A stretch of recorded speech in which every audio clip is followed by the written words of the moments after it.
Yeah, I am Marwan Cameron. This is the conduit. It's Monday night. Man, seems like I got to do this.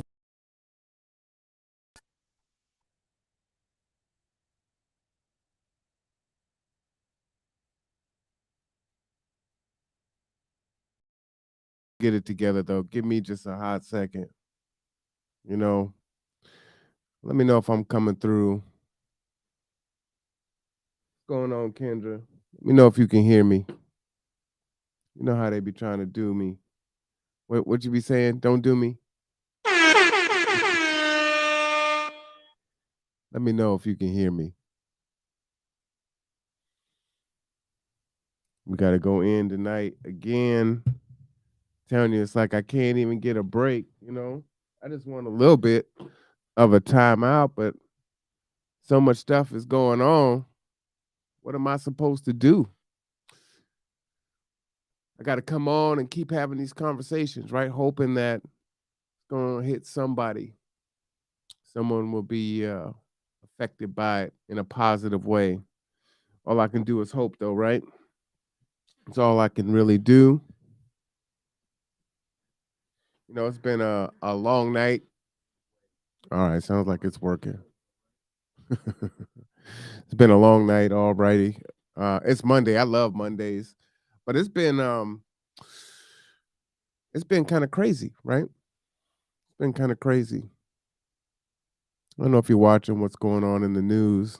I know many of you still want to put your head in the sand, but I'm here to dig your head out. Hopefully, are you already out of time? And even if you get a second chance, are you going to waste it anyway? Unfortunately, I think a lot of you are. I did a show a couple months back about faith and how faith without work is dead. And many of the people that, I interact with kind of have a hope strategy, right? They hope, they pray, everything's going to work out, everything's going to be okay. And that often just isn't the case. And I don't think folks are really, really looking and seeing what's going on in the world. And if they see it, they're looking at it like, man, this is so bad. What can I do about it? What can I do about it? You've been hearing about monkeypox. Now all of a sudden here it is hitting in the states. And we could just go on down to the treatment. I would suggest maybe this isn't the hot girl summer or the city boy summer. You might want to fall back because this is from the CDC, the Center for Disease Control and Prevention. Treatment for monkeypox. Currently, there is no proven safe treatment for monkeypox virus infection. For purposes of controlling a monkeypox outbreak in the United States, smallpox vaccine, antivirals, or vaccina, immune globulin, can be used. Learn more about smallpox vaccine, antivirals, and VIG treatments. So, how do you get smallpox? Again, this is from the CDC, so we're not worried about what, you know, this outlet might say or this outlet may say. We're looking at actual reputable data here. Transmission of monkeypox virus occurs when a person comes into contact with the virus from an animal, a human, or materials contaminated with the virus. A virus enters the blood through broken skin, even if not visible, respiratory tract, or mucous membranes, eyes, nose, or mouth. Animal to human transmission may occur by a bite or a scratch, brush meat preparation, direct contact or body fluids or lesion materials, or indirect contact with lesion materials, such as through contaminated bedding. Human to human transmission is thought to occur primarily through the large respiratory droplets. Respiratory droplets generally cannot travel more than a few feet. That kind of sound like COVID, right? So prolonged face-to-face contact is required. Other human-to-human methods of transmission include direct contact with bodily fluids or lesion material, or indirect contact with lesion material, such as through contaminated clothing or linens. Okay. What does this look like? Oh, it looks like fever, headache, muscle aches, backache, swollen lymph nodes, chills, exhaustion. Kind of sounds like COVID. Within 1 to 3 days, sometimes longer, after the appearance of a fever, the patient develops a rash, often beginning on the face and then spreading to other parts of the body. Lesions progress through the following stages before falling off. The illness typically lasts 2 to 4 weeks. In Africa, monkeypox has been shown to cause death in as many as 1 in 10 persons who contract the disease, right? That's 10%. So, COVID is not as deadly as monkeypox can be. Of course, there is monkeypox in the US now.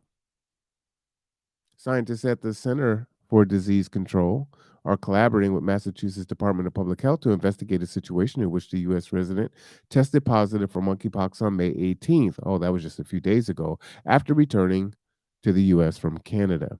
CDC is also tracking multiple clusters of monkeypox that have been reported in early to mid May in several countries that do not normally report monkeypox, including Europe and North America. It is not clear how people in those clusters were exposed to monkeypox, but cases include people who self identify as men who have sex with men. CDC is urging healthcare providers in the U.S. to be alert for patients who have rash illness consistent with monkeypox, regardless of whether they have had travel to specific risks or specific risk factors for monkeypox, or regardless of gender or sexual orientation. So I would suggest maybe not to have hot girl summer or hot boy city this summer. I know COVID has been so long and things are finally open, and this is like our first summer of being able to really turn up. I don't know if that's really a good idea. You know, COVID isn't gone and it's actually increasing, although it's getting warmer. So, I was saying a few days ago, winter is coming, right? And now we're dealing with this too. And while, there are pundits that would say, this doesn't seem to be, you know, that serious right now, that's what they said about COVID. And it's just interesting how these things kind of appear, and then here it is. And now we're dealing with something else. But what else are we going to be dealing with? I was in SARS the other day doing some grocery shopping for an event this past Saturday, and a gallon of almond milk was $7. I'm like, holy crap, man. $7 for a gallon of almond milk. That's ridiculous. It's usually like 4.50, something like that. That's insane. We're looking at our gas prices that good evening. How you doing there, Mr. Dent? That may hit $6, $7. But here's one that they're not talking about. This is from CNN. It's gonna be hot out there. Okay. Malden also notes that on Thursday, the National Oceanic and Atmospheric Administration's uh, Climate Prediction Center called for nearly the entire contiguous United States to experience above average temperatures in the summer. It's not even summer and it's already hot. More than half the country will see temperatures at or above 90 degrees this weekend, where the blackouts might strike. While the weather report for pretty much the whole country is for a hot summer, the potential for blackouts is focused on specific areas. At highest risk, the upper Midwest, Mid South, along the Mississippi River. The reasons: old power plants are being retired there. The heat will drive up the demand, and the region has a tornado damaged transmission line, according to NERC. Texas, the West Coast, and the Southwest, all which have experienced power issues in recent years, are also at an elevated risk. Hmm. Also have gas issues. Recall that last year, a major California hydroelectric power plant was forced offline for months because water levels fell at Lake Oroville.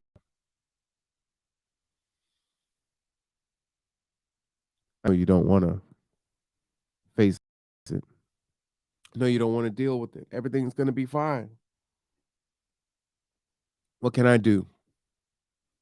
We got celebrations, we got birthday parties, we got 4th of July, we got everything, right?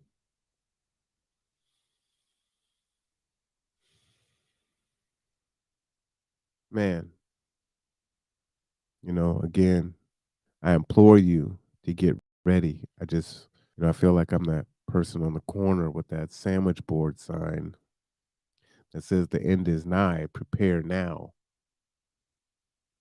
And the conversations that I have with so many and the behaviors that I see from even people that are close to me are not taking it seriously. And I think, oh, it's good. I don't need to squirrel away that nut. I don't need to have a contingency plan. I'll deal with it when I get there. I always come through. And you're not. Not everyone, right? We never think that it's going to be us until it's us. The 10 people that were murdered in Buffalo, New York, didn't think it was going to be them. They just went in to grocery shop that day. You're already out of time. And even if you get a second chance, are you going to waste it? See, the 10 in Buffalo, New York, there is no second chance for them. So, what are you going to do with your time? You have received a reprieve because it wasn't the grocery store that you were in on that day. See, the rolling blackouts haven't happened yet. You haven't contracted monkeypox. It hasn't become a pandemic. Hopefully, it never does. What happens if COVID and monkeypox mix? Can that even happen? See, we're not even thinking like that, right? Again, Seahawks getting ready to play in September. You got other things that you got to concern yourself with. Now, I'm going to play a video, and many women are going to be offended by this video. And while I would say try not to be, you probably are, and there's nothing that can be done about it. But what I would hope that you can do is listen to it objectively and really think about, does this apply to you?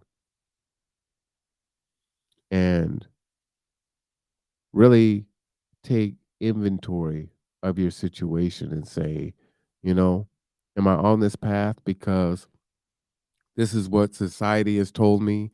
Am I on this path because this is what my parents or friends or aunties, a counselor, that's what they told me? This is what the dominant society says that women are supposed to do.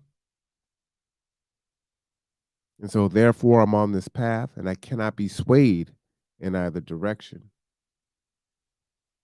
Can you suspend what you believe and what you understand for new information to come in and think of it in a logical way and not from an emotional way?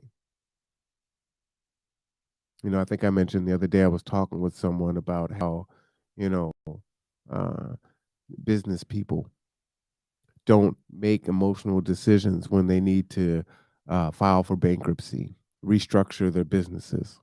It's a tool that they use to continue to make money and build their wealth. And for many of us, we take it as an emotional thing, right? I pay my bills. I pay what I owe.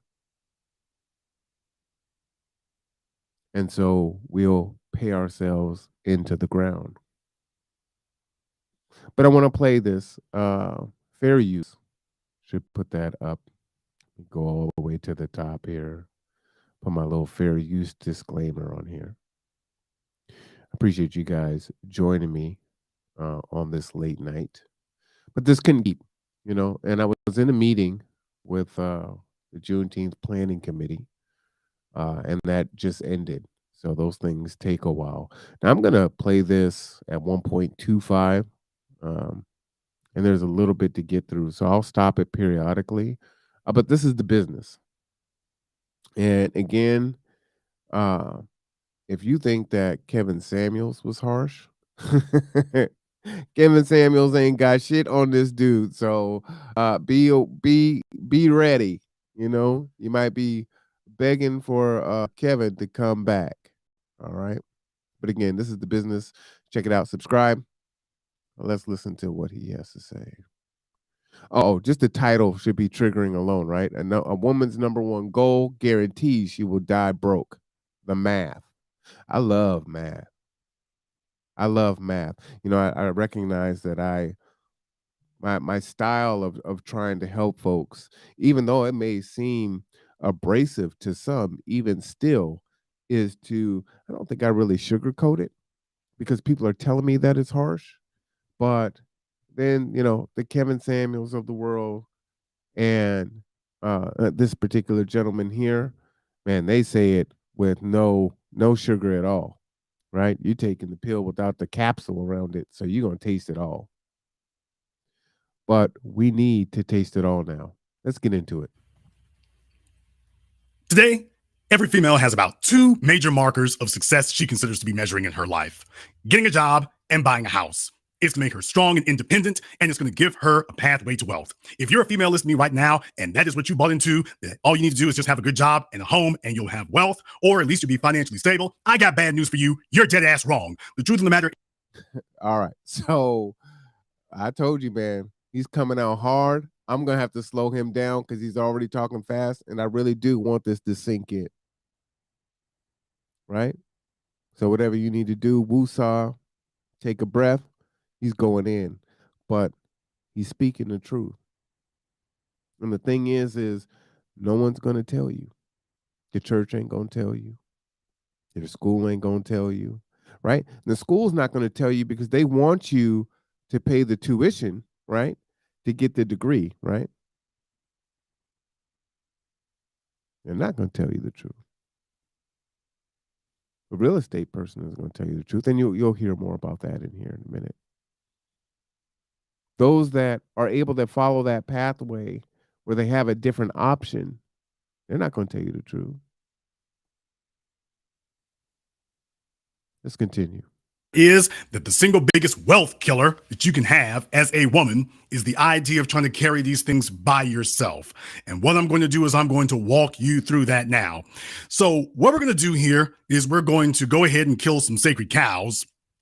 So if you are easily offended, or if you've already bought into this and don't want to be depressed, you might want to go ahead and switch to another video now. Might I suggest the Care Bears or some other cartoon, because I've got some hardcore reality to lay on your ass, and it will not feel good. Now, let's go ahead. All right, Kevin Samuels, he don't come at it like that, right? I mean, it's hardcore, but this is pretty raw. But I believe this is helpful. It don't piss you off. Might hurt your feelings. But somebody has to say these things. And again, this is the math of it.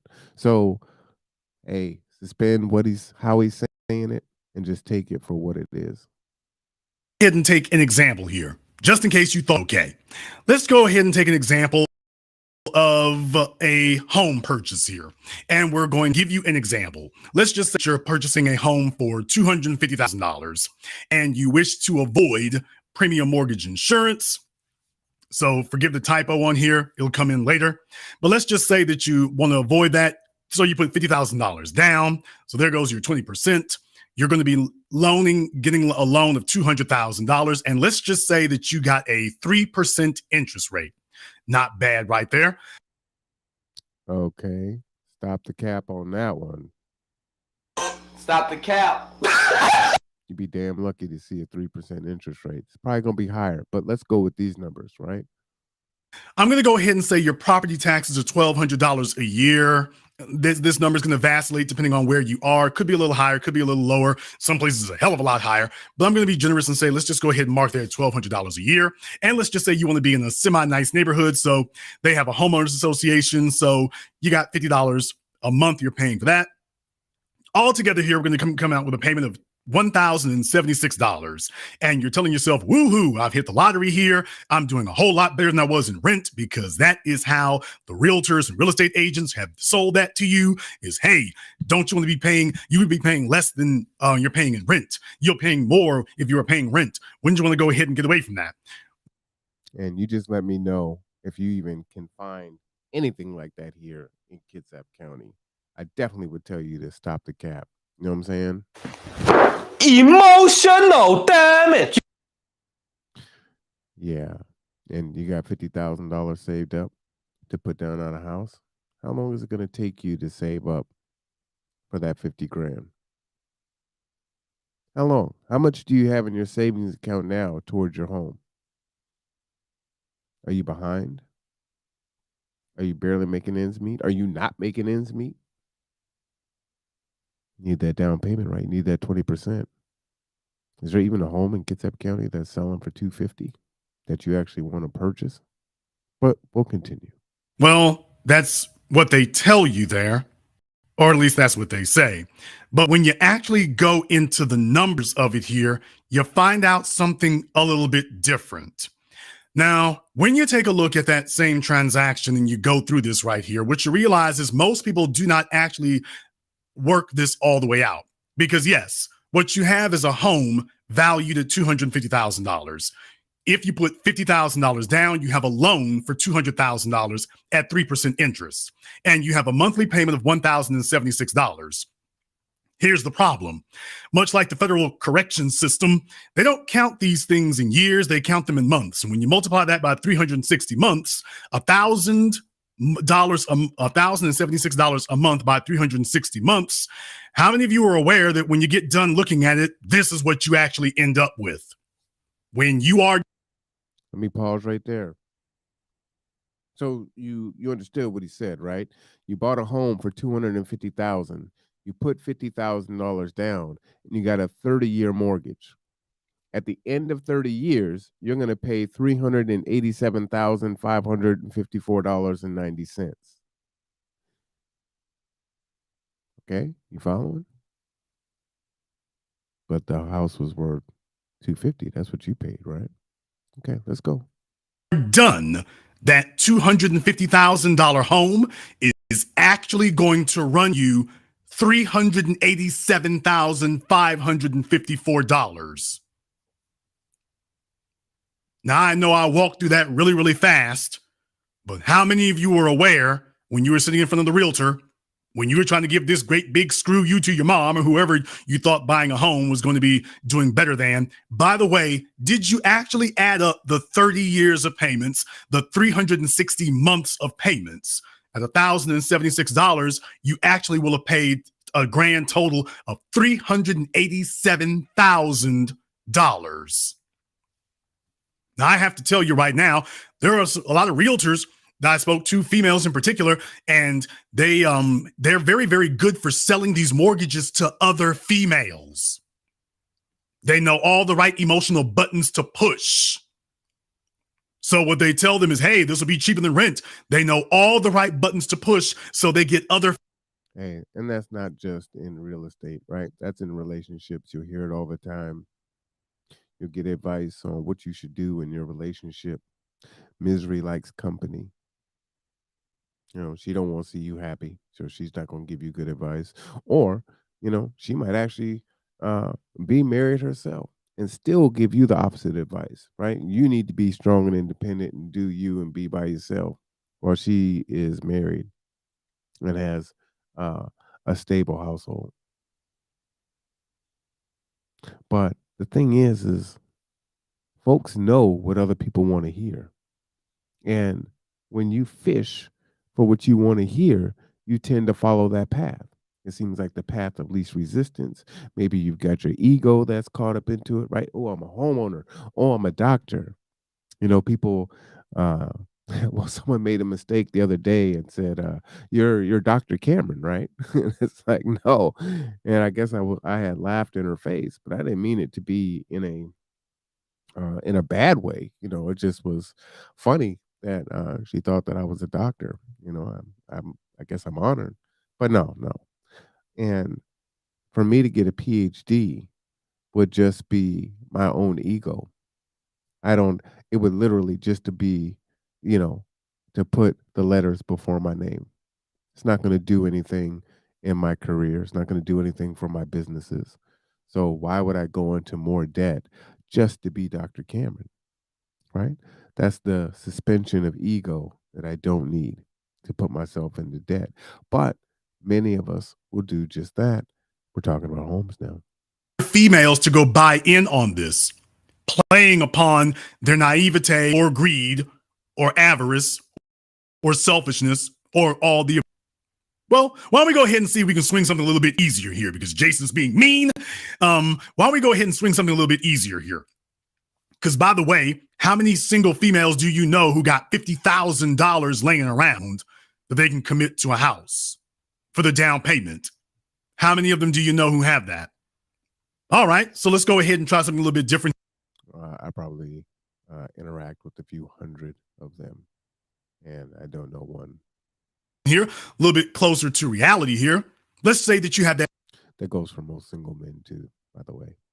same $250,000 home. You have a down payment of $25,000. That's 10%. The loan amount is going to be $225,000, and let's just say that you have an interest rate of 3%. Again, he is being generous, and we're about to suffer inflation. So you'll be lucky to get a 3%. You're looking at 5, 6%. And oh, hey, most of you guys don't have good credit. Let me continue.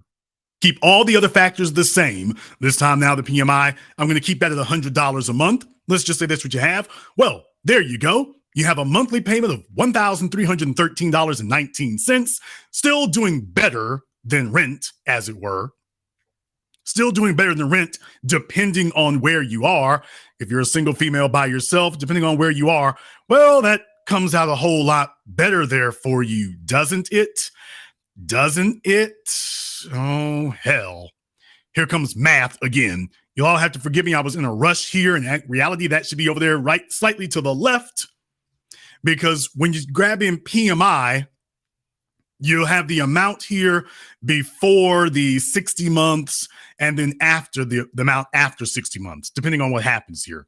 But we'll be very, very generous. So you can see the amount here for the payment with the PMI. And then after 60 months, you can see what your payments would be from $1,313.19 to $1,181. But the bottom line is that, by the way, after your 360 payments, you have a grand total of $433,000, $374,000, $433,374,000. I mean, you've almost paid for the house twice. And again, with all these numbers up here, the thing that you're looking at is basically you're multiplying what you're paying per month by 360 months, right? The 30 years. There's 12 months in a year. 30 times 12 is 360. You're paying $433,000. Okay. And we don't have this conversation. We're not looking at that. Yeah, you thought you were getting off a whole lot better before. This is what happens if you don't have the 50,000 to put down on it. Your money ain't good like that. Well, they'll let you go ahead and put down less at 3% interest, but the amount of the loan is higher. And you notice this number is leaping. It's not jumping up, it's leaping. And need I remind you, this is for the same $250,000 house. For the exact same one. Now you have a grand total. It's a whole lot bigger. Oh, I need to make you more uncomfortable here. Let's just say that you're like most females and you don't have the 10% to put down. And really, they shouldn't be giving out loans for less than that, because now you're getting squarely into subprime, and allegedly we're not supposed to be allowing subprime mortgages anymore since the 2008 financial crash. But let's And just say that you're dealing with some. those things are still happening out there, and we'll probably see some type of return of subprime because where people can cut corners, they're going to do just that. Unscrupulous type lender out there who's willing to allow that. So this same $250,000 home, you put a down payment of $7,000. And now the loan amount is $225,000 with an interest rate of 3%, property taxes and everything else. I'm keeping all those the same. Now your monthly payment is $1,399.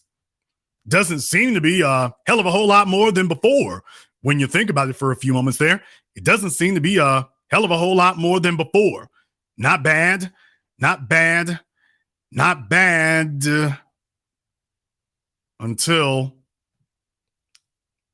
not bad till you get here. That $250,000 home is going to ultimately cost you $465,718.46. How many of you were aware of this?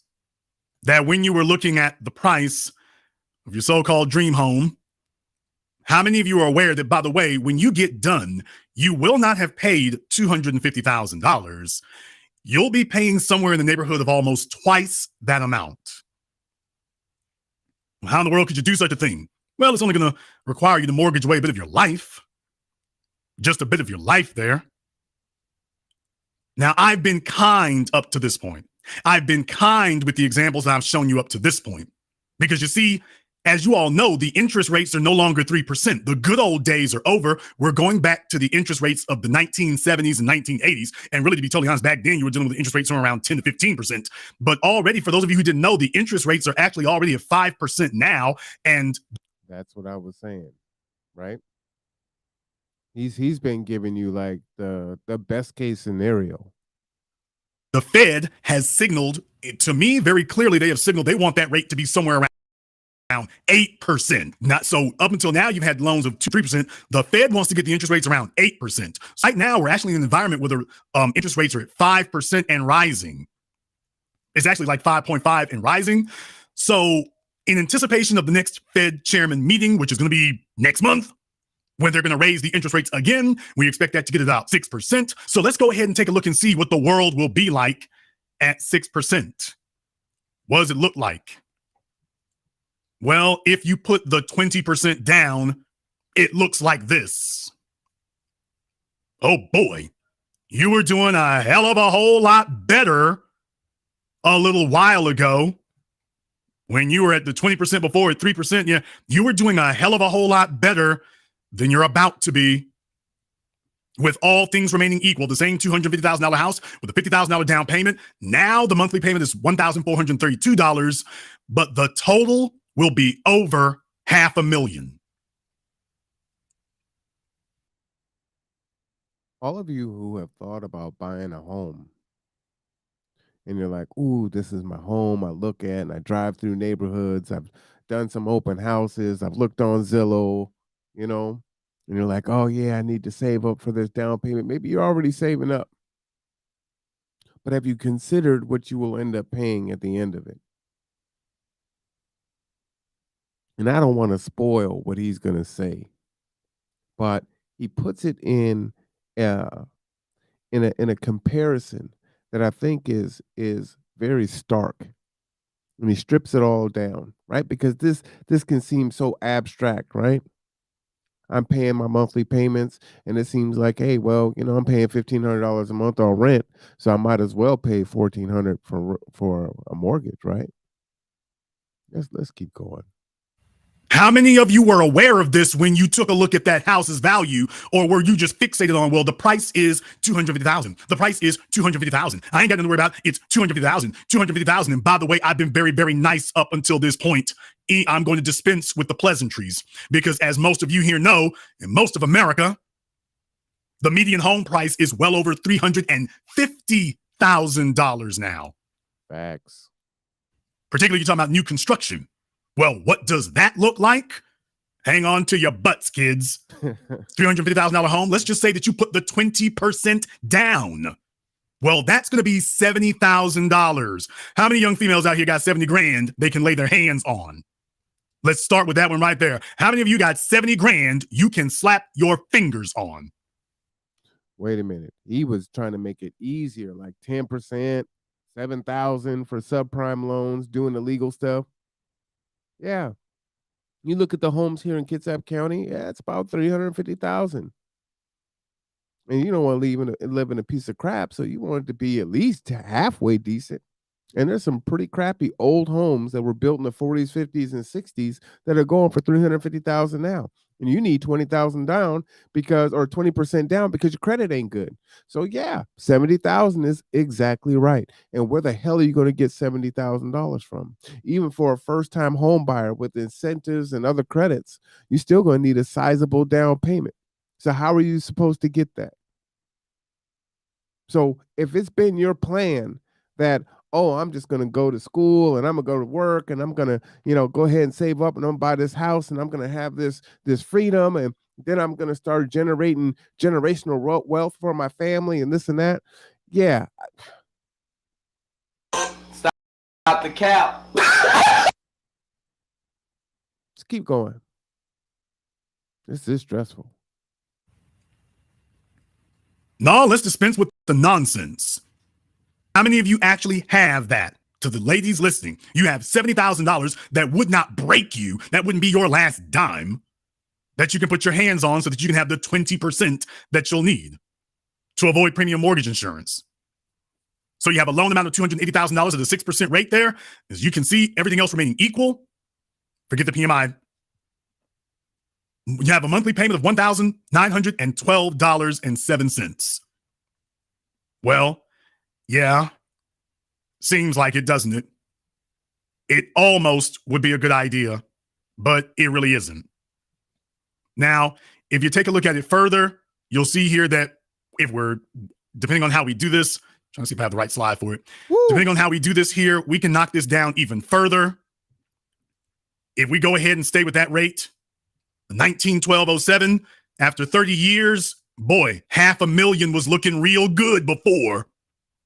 $500,000 was looking real good before, wasn't it? Now you're paying, after 30 years, you will have paid $688,346.93. For those of you living in Dallas, Houston, St. Louis, Chicago, DC, Atlanta, and we're not even talking about the good parts of those cities. And Texas doesn't have taxes, right? So, We're not even talking about those. We're talking about median to be in not the bad part of town, but to get a basic home. This is what you'd be looking at here if the cost is $350,000. And by the way, I'm not taking into account the various taxes because it changes from one place to another. If you're in a state like Texas or Florida, where you'll good luck finding a $350,000 house in those places to begin with. But if you do, by the way, the tax rate is going to be markedly different from what I put here. So I'm actually being very kind. I'm actually being very kind now. If you're in places that are blowing up currently, like Charlotte, places that are blowing up like Nashville, then you understand that, yeah, this is very easy to hit these numbers. Very easy to hit these numbers. This is at 6. If you're in Kitsap, if you're in Bremerton, Port Orchard, Silverdale, Paulsbo, very easy to hit these numbers. 6% interest. If you put 20% down, if you can't put the 20% down, oh hell. Here's when if you can only put down 10%, you're going to start off with a monthly payment of $2,300, $2,305.67. After 30 years, even after the amount goes down, after 88 months, even after your monthly payment goes down for the PMI, after 30 years, you will have paid a grand total of $780,000. Once again, how many of the young ladies out here who are listening to various people, some of your girlfriends or realtors, you walked in there and they had you fixated like a dog looking at the monthly payment, and telling you, what are you paying in rent? The monthly payment, just focus on the monthly payment. What are you paying in rent? Doesn't matter, monthly payment. And you were like, yep, I can afford the payments. You thought this was bad reasoning when it came to automobiles. Most of you are sitting up here acting like you have won the Super Bowl and the World Series in the same day, discussing a house. And you're telling everybody that you bought a $200,000 house, a $250,000 house, a $300,000 house, a $350,000 house, and you haven't actually walked out the math. So many of us don't. We don't think about it. And again, this is still ideal. It's likely that your rate is going to be 6% or higher. And that's contingent upon your credit. So you may still need to work on your credit. And again, for a $350,000 home, you need 70 grand down. How much do you have in your account right now? How much are you saving toward the down payment on your home? And unfortunately, $350,000 now is like a starter home. So is this your plan? Is this your way out? Is this your long-term goal? And again, he's focused on women here, but this goes for the single men too. What are you doing? What is your plan? Have you really thought it out? Yes, you look at what you can pay every month, but you're not looking at what you're paying over the course of the entire loan. Oh, I can refinance. I could take, oh, well, you take your equity out. That's a whole nother thing. But let me continue. I digress. Because my final slide that I'm going to show you here in a few minutes is going to show you why this is a problem. Thank you. Now, at 6% interest, this is what you would be paying there. And it's going to look real good soon, because in other situations here, it could be different. Let's say you have a $400,000 house. Let's just say that you're one of the people here, you want to get a nice house in a nice neighborhood. You're slightly above median in most places, and you're going to pay $400,000. Grand total after 30 years, you will have paid $879,497. I have a friend who's building a home in Silverdale right now that cost, I believe, $650,000. Let's continue. I don't care how old you are. I don't care. She's married, though. Big difference. How skilled you think you are. If you're a young woman or middle-aged woman or any woman out here, did you know that this was what you were agreeing to? Did you actually realize that this was what you were agreeing to? That even under the best of circumstances, this is what you're agreeing to. Now, by the way, believe it or not, it can get worse. It can get worse. And I want to keep this in perspective. Now, let's just say for the $350,000 house, let's just say you're one of the chicks who only put down $8,000. You can only afford around 4 or 5% to put down. You put down $8,000 on a $350,000 house. I got first-time home buyers. First-time home buyers. Okay, first-time home buyers will help you get in, and from there, you're on your own. $2,483 a month. That's before after the 129 months, $2,283. And after 30 years, you will have paid for that $350,000 house. If you put $8,000 down and 6% interest, after 30 years, this young woman, after 30 years, she has paid $847,902. You know, what's so insidious about it is there may be some political program that is released to help women get into homes and could actually see the down payment coming down, knowing that they're going to be on this perpetual roller coaster for the rest of pretty much their natural born lives. But it does get worse. I don't know if you've looked at this. I don't know if you thought about it all the way or what your plan is. But I hope that you're still with me and you're in a logical space and not in an emotional space. Let's continue. $847,902 for a $350,000 home. So when you go through your Facebook pages, your Instagram, you flip through it and you see some chick sitting up there, standing out there like she just came from Sunday to go to meeting, and she's bragging about a house she's sitting in front of. I just bought a home and this, that, and the other. And then you go ahead and take a look at it. And what I'm telling you is that even under modest conditions, even under the rates that we were looking at, even under what we were looking at, it wasn't so great then. Now it's full-blown Armageddon out here. That's my point. It wasn't great then. And why is this so important? Why is it that this video has the title and thumbnail Wealth Killer? Why? Well, most lenders, they're going to look at your debt to equity ratio. They're going to want you to make like 3 times your mortgage, right? So if your mortgage is $2,000, they're going to want you to make $6,000 a month, right? 6 times 12, they want you to make $72,000 a year. What are your prospects here in Kitsap County for you to make $72,000 a year? Just you. Let's continue. Why is it I'm telling you that a woman's number one goal guarantees that she will die broke? Because I want you to understand something. 30 years, with the average life expectancy for a woman, particularly a black woman, being somewhere between 72 and 74 years, ma'am, this is almost half of your lifetime. Paying for this house will take up half your lifetime. So if you're 30, you'll be 60 by the time you pay it off, assuming that you don't refi. Assuming that, man, come on. It'll most likely take up all of your working years. And that's the real problem. And why is it a problem? Well, the next thing I'm going to show you here, and I recommend you sit down, because I went through all of this to show. Dan, before he even goes there, you know, I know so many folks that have purchased homes as single mothers or single women, and they actually make enough and they were able to get into their home, and now they're stuck.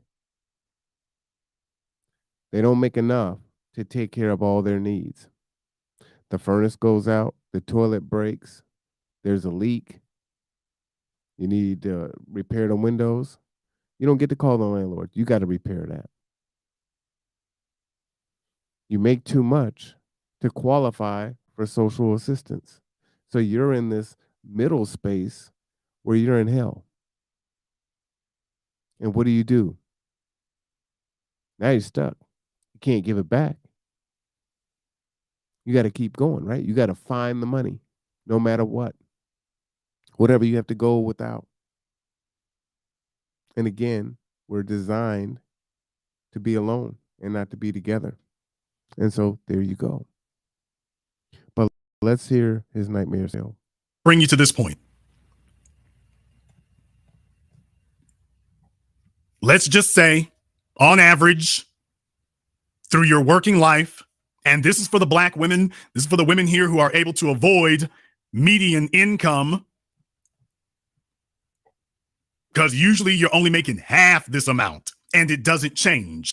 But I'm going to be very generous, and I'm going to say that, you know what, let's just say that over your working life, because you're not going to be 21 years old making 70,000. You won't be 25 years old making 70,000. I will be very generous and say that over your working life, your income has averaged out to $70,000 a year. That means in total income, you will have made about $2.1 million at the end of 30 years of labor. And he's saying the average. So how long is it going to take you to make $70,000 a year? And that's once you start paying for the house, not saving up for the down payment. So when are you going to make 70 grand? Are you making 15 an hour? Are you making 18? You making 20? Does that feel like you're doing good? Well, at $20 an hour, if you're a full-time employee, that's about 2,080 hours. 2,000 times 20 is 40 grand. So even at $20 an hour, you're still almost only halfway to your $70,000. So what job, because most of us work jobs and not careers, is going to pay you $70,000? And you still have to average it and understand that most jobs, especially here in the county, have a cap. You don't keep growing exponentially just because you've been on the job for 15, 18, 19 years. There's a cap. You might get a cost of living adjustment. You might get a COLA, but that's going to be it. Let's continue. that doesn't deduct for taxes, that doesn't deduct for any other expenses, that doesn't deduct for medical care, that doesn't deduct for automobile, that doesn't deduct for your school loans, that doesn't deduct for anything else. This is the gross amount that you have made. Gross. Emotional damage. Now, let's just say that you paid 25% out in taxes. That's going to be over $420,000. That's not where you want to be. That still leaves you in the neighborhood of $1.8 million left over after 30 years. $1.8 million of net income. $1.8 million of net income. $1.8 million of net income against this, if you're lucky. And that's assuming that you never take a break off of work for having a kid or an accident, right? That you're going to make this 70,000, again, average, right? At some point, you're going to make more than that. And you're here in the county. And most of you aren't going to be able to do that in your 20s. Probably just as many aren't going to be able to do it in your 30s. And again, this is men also. But what are you making right now? When are you going to start making 70,000? When are you going to save 70,000 to put down? Is this your goal? Is this your hope? You're lucky. This, if you are not. Of the 1.8 million of your income that will be left over going forward, that $800,000 will be spoken for most of you. That's if you can get a company to write such a loan. For most of you, that's what you'll be left with. And that's for the ones who can get scrounged together the 8,000. What if to get it down to 700,000, you got to get 35,000 together. How many of you have actually got the financial and emotional discipline that even allows you to save up? Birthdays, holidays, turn up, car repair, car purchase, clothing. $35,000, $70,000. How many of you have the financial discipline to even be able to do that? So of the money that is left over, while you were looking at the home's appraised value, you didn't take into account how much the loan is adding to it. The loans are doubling the cost of buying that $350,000 home.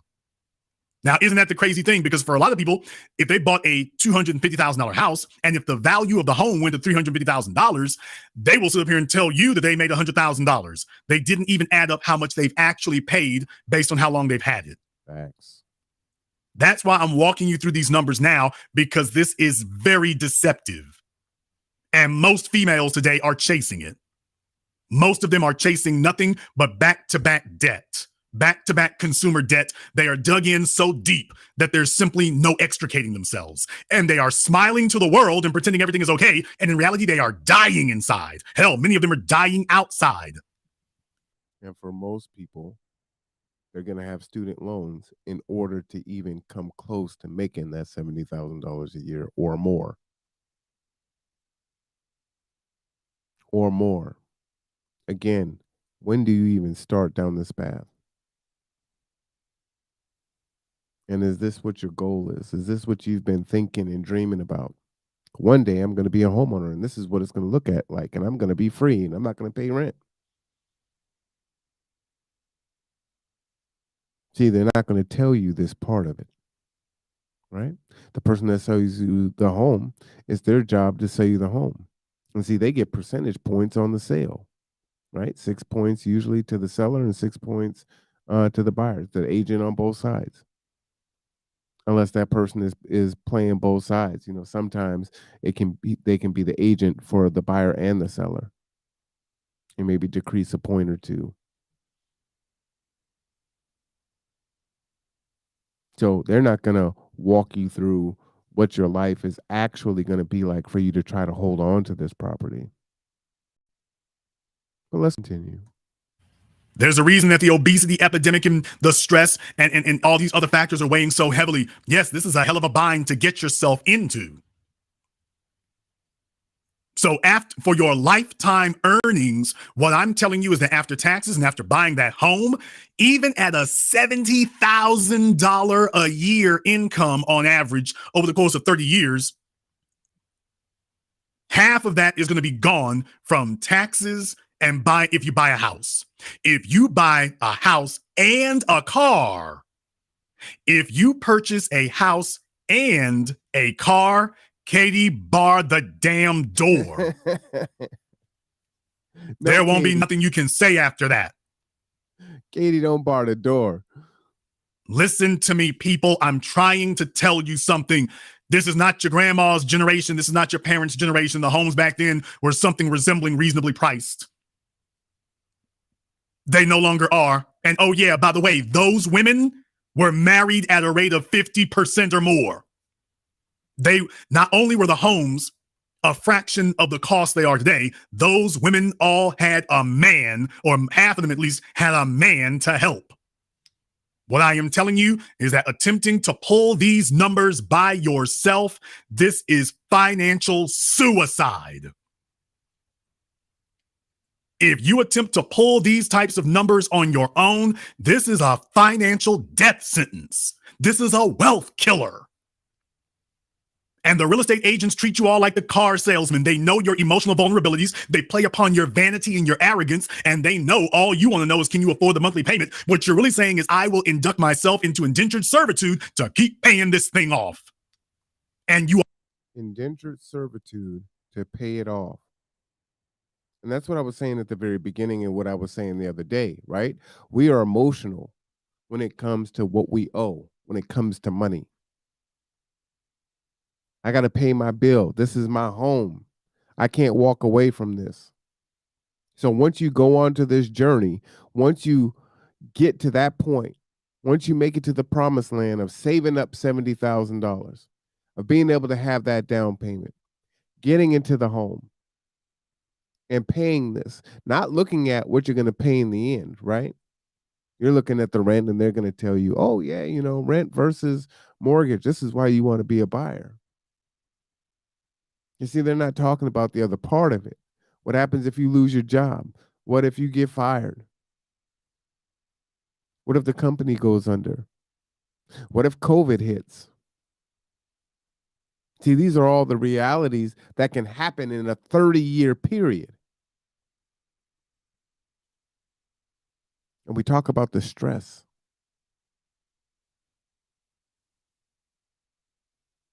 We talk about the stress.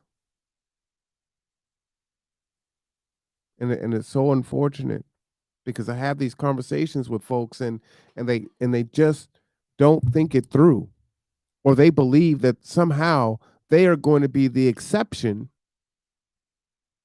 from the rule. You might. Sure, there are single women, there are single men that are homeowners and that thrive, that aren't house poor. If you've heard that as a saying, you may have grown up house poor and you might have even still been renting, where the lights were getting turned off, or the phone is getting turned off, or the bills are in your name or your brother's and sister's name. But you got your house. The house is falling apart on the inside. This is quality of life. Quality of life. I really hope that you're hearing this and you will share this with other women.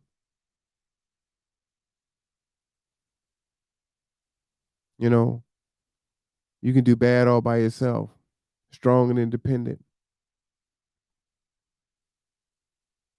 You don't want to depend on a man. Most of y'all ain't gonna make it.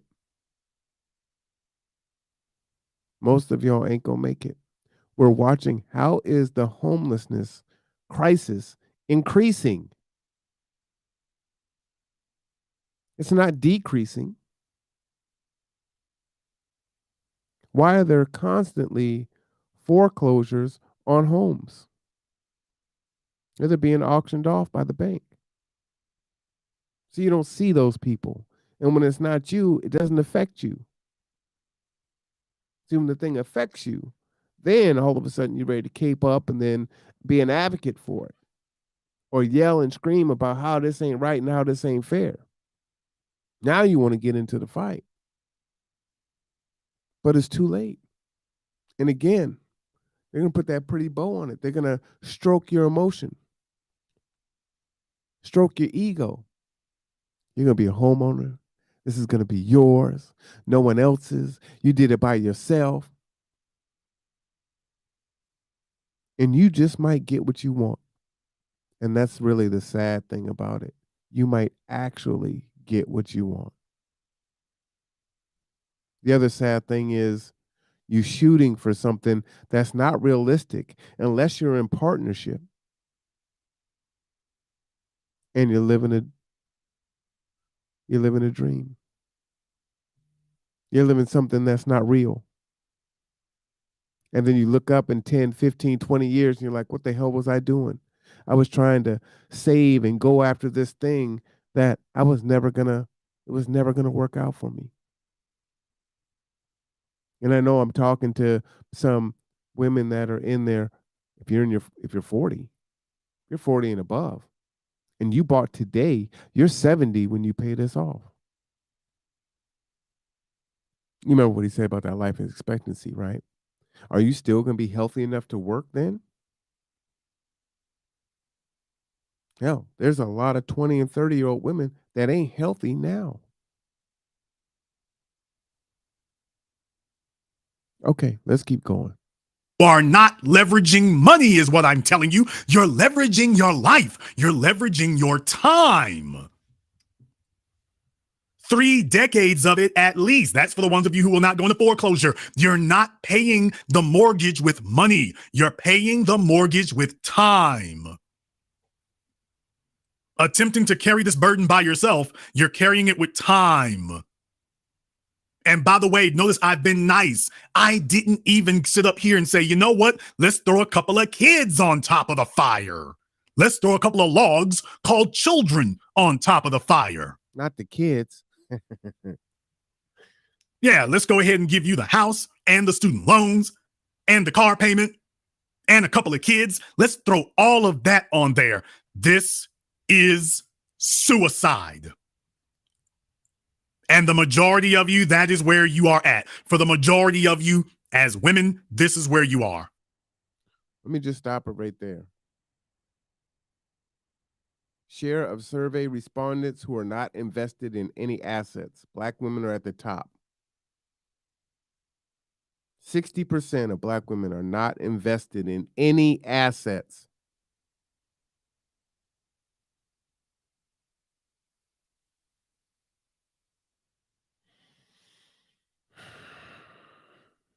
Consumerism, right? All right. You won't believe it, though. You don't want to believe that fat meat is greasy. Let me go back a little bit. Let me just see if I can get that other chart. Go ahead and give you the house and the student loans and the car payment and a couple of kids. Let's throw all of that on there. This is suicide. And the majority of you. Women's real median annual earnings. Okay? Black, not Hispanic. From your 20s to your 29, you make only 20 grand. This is median, right? Right in the middle. From your 30s to when you're 39, you make about 31,000. 40 to 49, 38,000. And from your 50s to 59, 37,000. So when you're looking at the median, not even making the 70,000 that it takes just to be struggling and be house poor. And they've been fighting from the last election to give you $15 an hour as minimum wage. And some are paying 18 and some are paying 20. Substitute teachers at 13 something. Seriously?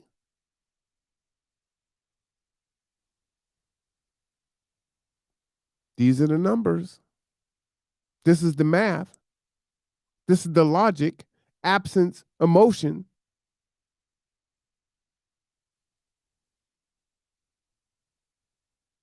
Come on. That is where you are at. For the majority of you as women, this is where you are. Now, a home could be an asset, but only if you can get the right terms and get enough of that debt out from off of you quickly enough. Doing it by yourself will be virtually impossible for 95% of you. You'll just be going to work and paying, and hopefully you're getting a lot of psychic satisfaction out of paying off this debt for another 30 years. Think about that for a moment.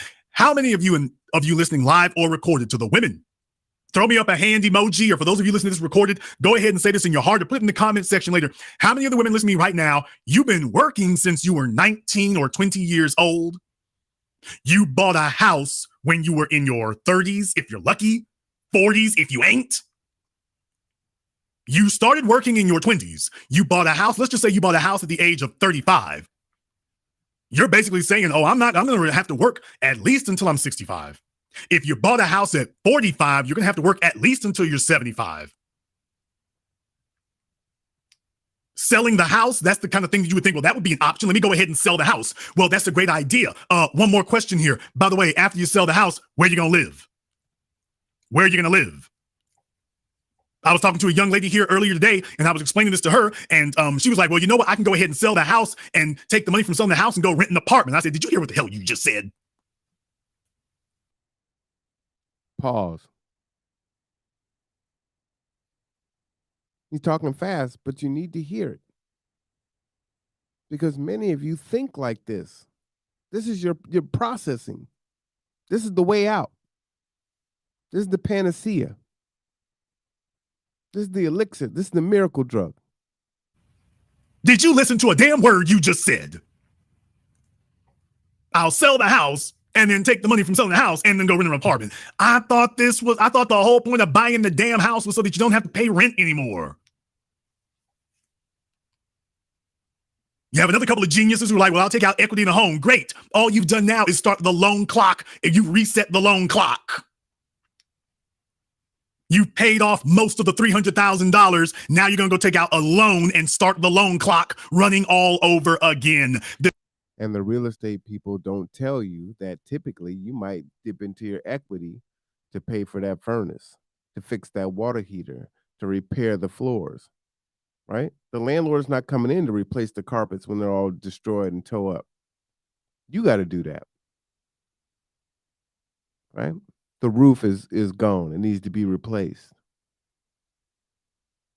Oh, I need to do a HELOC, a home equity line of credit. Right? So you never get out of it. And again, you're on your own. And even if you have some subsidies like child support or alimony, probably still ain't going to be enough. Partnership. And again, there's always exceptions to the rules, so you can keep telling yourself that you're going to be the exception. But if 100 women are in a line and they're all saying they're the exception, stop the cap. This is a hamster wheel. This is a hamster wheel. That's my point. And they're able to play upon your avarice and your greed and your selfishness and your narcissism. If you think that those things are not harmful, think again. And yes, I will say it again.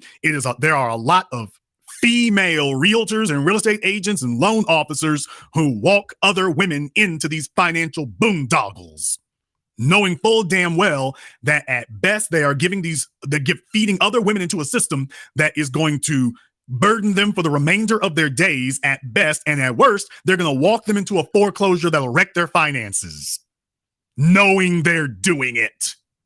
You got plenty of other women. Every time you see some female, I'm a licensed realtor, I'm a licensed realtor. Ask her how many other women she's signed up for a house and walked through the process of getting a mortgage and then go ahead and go over those final numbers. And by the way, it's like, ma'am, you were talking to another female. She got 2 kids and she makes $50,000 a year. You put her in a house that's going to take up from her lifetime.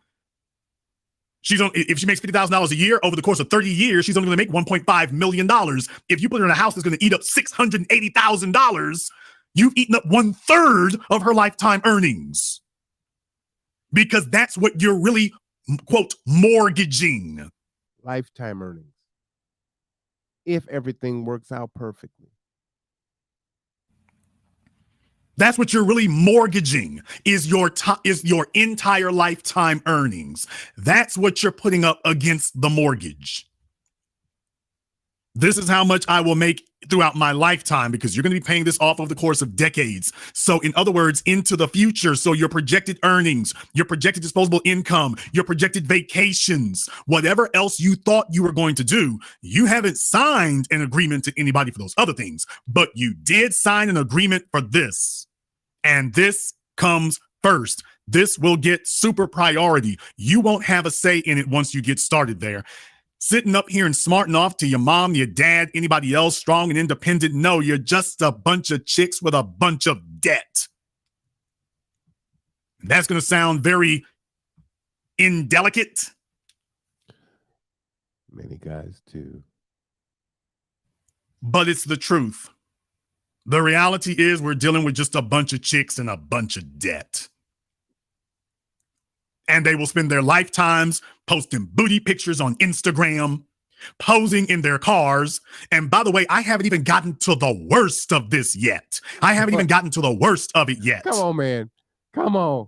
Remember, years ago, I was telling you all that we've come to the age now of the 10-year car loan. Okay, I might simp for that purple. That's ridiculous. Just saying. It used to be a car loan was only 2 years, and it came to 3 years, and it was 5 years. Now we got 7-year car loans. Now plenty of you heard about 10-year car loans. Remember, they tell you when you drive the car off the lot, it depreciates. A 10-year car loan? I've never even heard of a 10-year car loan, right? I was surprised to learn a few months ago that they low jack your car, and if you don't make the payment, they cut it off and come and get it. I'm like, I never heard of that, right? So I've only had a car payment once in my life, and that was when I was 17. From that time, I've always just paid my cars off cash, even the new ones. So I don't know what it's like to have a car payment. I'm not a car person, so I don't, I want the car to be comfortable for me. It's great if it looks nice, but for me, I need it to be reliable, and I'll ride it till the wheels fall off. I'm in an 06 that I bought, I think, in 07, and I'm good. Someone just asked me the other day, "You want to sell that?" I had people ask me like 3 times last week to buy my car. Like, I have no payments. It barely has 100,000 miles on it, even though it's, damn near 20 years old, because I don't drive it. And it looks good enough that people are trying to give me offers on it. A 10-year car loan? WTF. Holy crap, man. But yeah, that purple. Just say, with the red bottoms, yeah. Fire. If you were aware of that, let me know. Well, you heard about that. But how many of you were aware of the 40-year mortgage? Oh, I just dropped a brand new term on a bunch of you. But by the way, how many of you were aware that we are now witnessing the rise of the 40-year mortgage? Nope. Yeah, there's a bunch of folk giving bug-eyed emojis now. Yeah, how many of you knew that's becoming a thing now? Forget 360 months. Forget that altogether. Welcome to 480 months of payments. And you know what's, I don't use language too often, but you know what's shitty about that? Is most folks won't even do the math on it. That's what they do at the car lot, right? They tell you, what do you want your car payment to be? Well, I would like to only pay $250 a month and then whatever my insurance is. They're like, okay, well, you're not going to be able to pay the car off in 4 years. We can stretch it out to 5 or 6 or 7 years. That way we can keep your car payment that, at that 250. And you're like, oh, okay, okay. But you're not multiplying that $250 by those extra months. You're not doing 250 times 36. You're not. You're not seeing that you're going to end up paying what, another 9 grand on that car? And by that time, the Kelly Blue Book on it, it ain't even worth the trade in. Now they're going to do this to you in a house. So they're going to say to you, you know what? Hey, you know what we can do? Your credit isn't that great. You don't have the 20% down. Yeah, we understand the interest rate's high. We're gonna have to just hit you on that. Nothing we can really do on that. But we can stretch it out to 40 years. Then you can get in, you can get that mortgage payment to where you want it to be. But you're 40. And again, life expectancy, you won't even see yourself pay that house off. Y'all don't hear me, man. Welcome to the new world. And understand, with refinancing loans, you already could find yourself in that situation. You already could find yourself in that situation of exceeding the 30 years with a refi. But by the way, no, we got situations now where they're walking you in the door. There are a bunch of people here from the pandemic when the government was giving out their forbearances and whatnot. Some of the banks have already started reworking their loans into 40-year mortgages, taking them out of a 30-year mortgage and putting them in a 40-year mortgage. But by the way, that's not really confined to the banks dealing with forbearances from the pandemic. This is actually already a thing.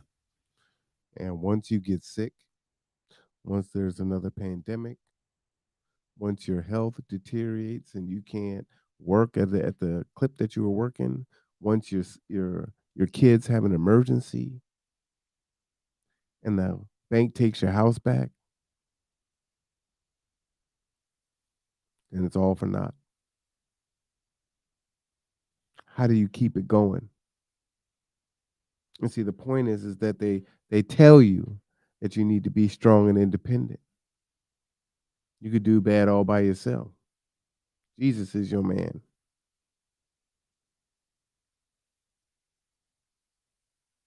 I don't know if there's ever been more of a time, and definitely in recent history, that being together is a matter of survival.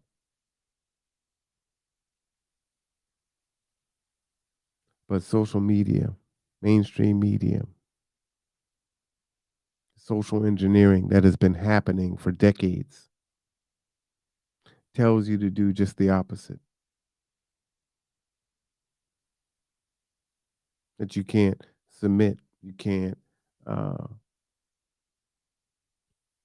work through, work with.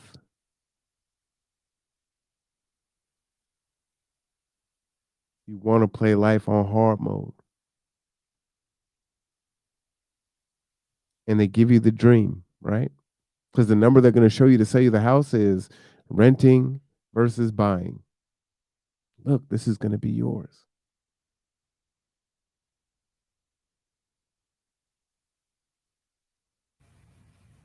At this time right now, it is a minority. At this time right now, it's a minority. It's a fraction of them for now. For now. Now, for those of you who are saying to yourselves, I want you to understand what these numbers really mean, because there are a bunch of you who really don't know. Let's just say you put 10% down the home. How many of you understood that the home's value is $250,000? The bank gave you a loan for $225,000. If you paid on the house for 10, 15 years, the bank got their money back. So in reality, they didn't actually lose on it. And if they go back to the market and sell it again, that's the reason why selling these homes. Don't let anybody sit here and tell you that the banks don't like to foreclose homes. Banks love to foreclose homes. They can get paid 2 or 3 times for the same damn house and didn't do anything. They didn't do anything. Hell, you got 800-foot houses in San Francisco selling for $1 million. The bank loves this situation. They can sell the houses 2 or 3 times and don't have to do anything and keep caking it off every time. They love that. They always have. So don't let anybody sit here and tell you banks don't like doing that. They wouldn't have REO officers and foreclosure officers if they didn't. That's part of the business model. It's part of the business model. It's already baked into the cake, is what I'm trying to tell you.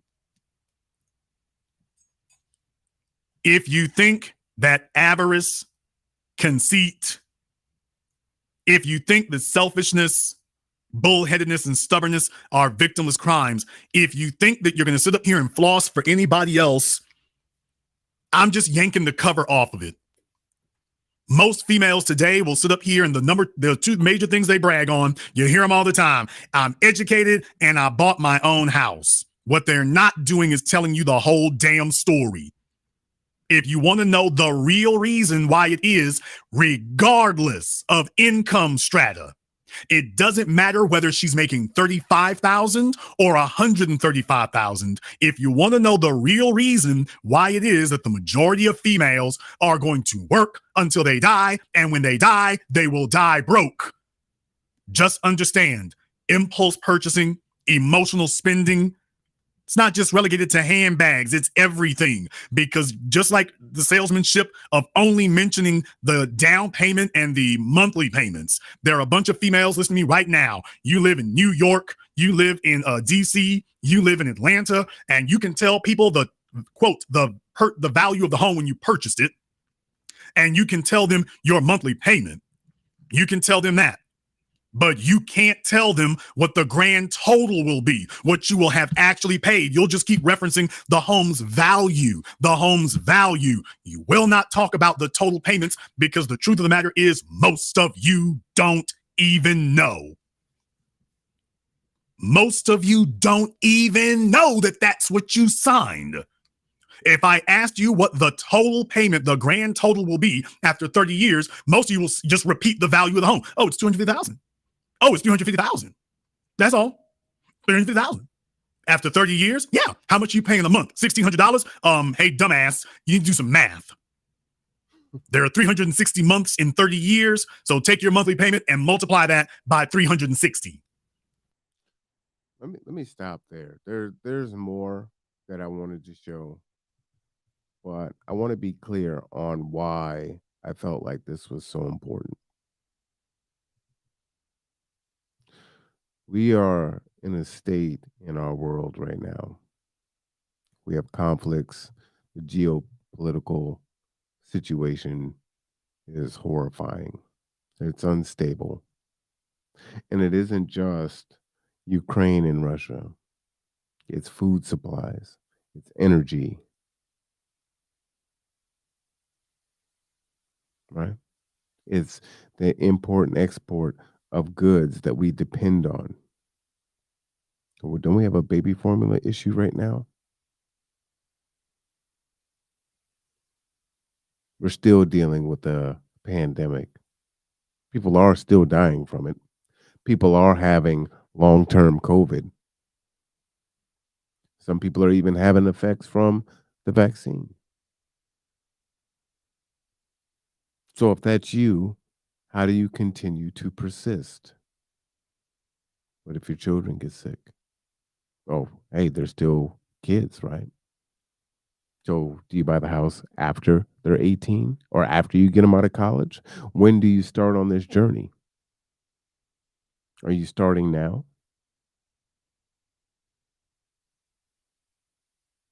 Realistic goals, really understanding what it is that you think that you want and not being like the Joneses. It sounds good. It's fantastic to be a homeowner, but you may have seen it. You may have been over to that person's house. You know, they got that nice car, but they never have gas to put in it. You go to the really nice house and the house is empty. There's no furniture in it. And you're like, "How you ain't got no furniture in this house? I mean, you ain't got nothing in this house." And it's like, well, what's the point in you having a house if it's just totally empty? Like, what are you doing? Why you got this nice car if you can't even drive it because you can't afford the gas?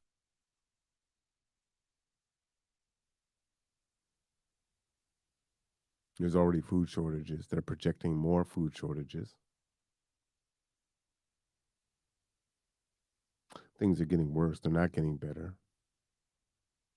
Homelessness is a crisis. More and more people are becoming homeless every day as we watch home prices and rentals rise out of control. Jobs aren't keeping up. Oh, and by the way, we do have innovation in automation. So they don't need as many of us to work. You got McDonald's that are automated. You got self-checkers who are working on trucks that drive themselves. So what are you going to do? What is your plan? What is the plan for your children? And again, society tells you to do it alone. Matter of fact, you're almost stupid if you do try to do it with someone else. Again, that you submit or compromise, that you make it work, that you sacrifice if that's what you think you're doing. I would say that you're doing the opposite by figuring out how to be in relationship with someone. Because the sacrifice is, oh, I want to be independent. And they told me I need to be independent, and that's what they value. So I'm going to do that. And then what you end up doing is you actually sacrifice your happiness. And again, I have the conversations with the 40 and 50-year-old women, and majority of them are not happy. However, they have been socialized and conditioned to not be in relationship. And unfortunately, math is math. 2 plus 2 equals 4. You know how much you make right now. You know how long it's going to be for you to be in school. You know what degree you're going for. You can look in the occupational handbook and see what these jobs are going to pay or what these careers are going to pay on the other side. And I'll tell you, one of the benefits of being a renter, especially here in Kitsap County, is we do have Cascadia Rising, right? So if we have the big one and it destroys your home, you got a problem. If for some reason you need to go somewhere else, you're leaving a rental versus leaving your home, this thing that you have been paying and working your entire essence, your entire being every single month for.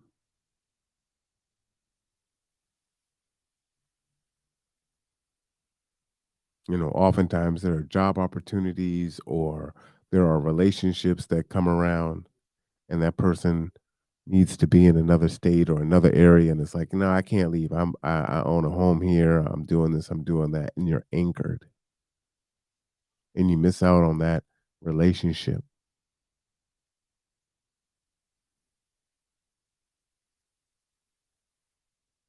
Just play it out. You're 30 right now. When do you buy a home? Is it a 30-year mortgage? Is it a 40-year mortgage?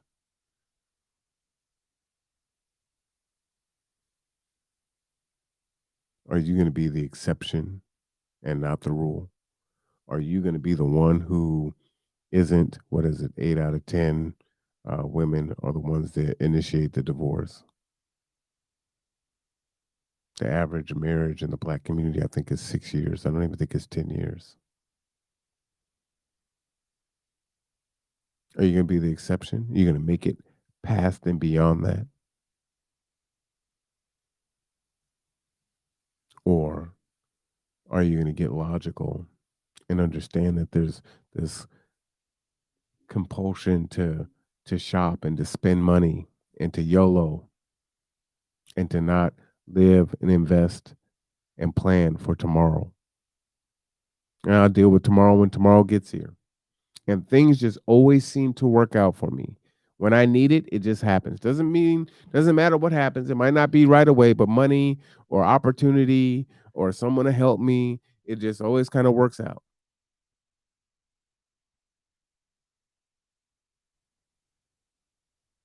But if that was the case, then the homeless population wouldn't be growing. See, the music has already slowed down and it's stopped for so many others. And they've already found themselves homeless, so stressed out that they've turned to self medication and now they're facing addiction on top of everything else. I give up. Why should I even keep trying? And the one thing that you won't do is be in relationship because the church tells you not to. Because society tells you not to. Your family tells you not to. They say that you're stupid. What you doing? Oh, you could do better than that. Girl, I don't even know what you're thinking about. And usually when they saying that, one, either they're miserable, or two, they actually got something over there. And they telling you what you shouldn't be doing, but they doing it themselves, and they're hypocrites. So take stock in the folks that are in relationship and have been in relationship and are quote unquote established. Now, by no means am I saying that you can't do it by yourself, because you absolutely can. You can. You can get that job that pays great, or that career, not that job. And you can make enough to pay your mortgage and to pay all your bills, and you're self sufficient and self reliant, and everything's all good.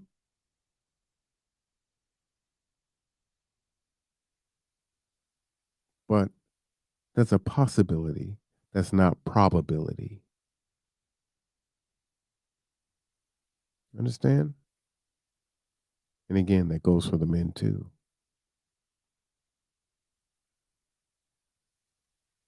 Got to work on communication skills.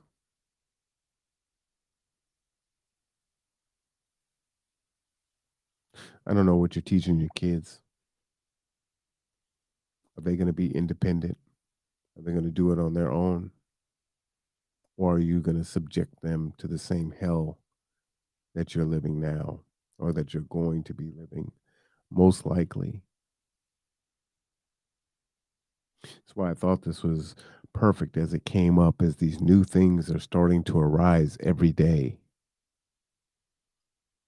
And we can have the Johnny Depp Amber Heard trial to make us think about other things.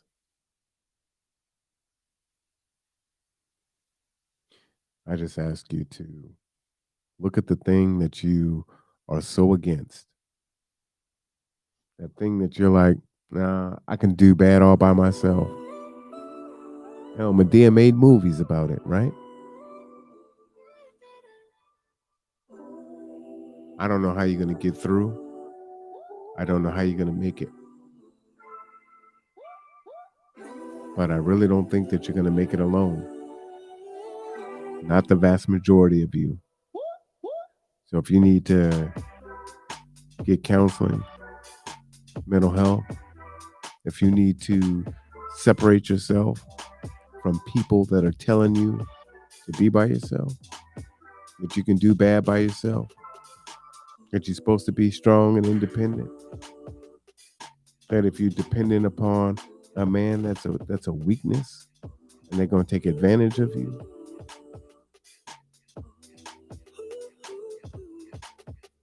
The music is slowing down, and it's about to stop. It's going to get real hard out here. Shout out to, I think that's Professor Black Truth there. The Business. Check it out. Let me go ahead and put that in the description so that you have it. I know I played a lot of that there, about 41 minutes. I wanted to play it up to when he was taking phone calls. But, you know, it's getting late. You can watch the rest.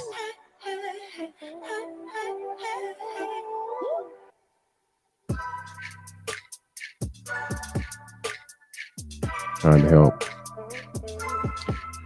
All right, y'all. We'll see you next time. I'm Marwan.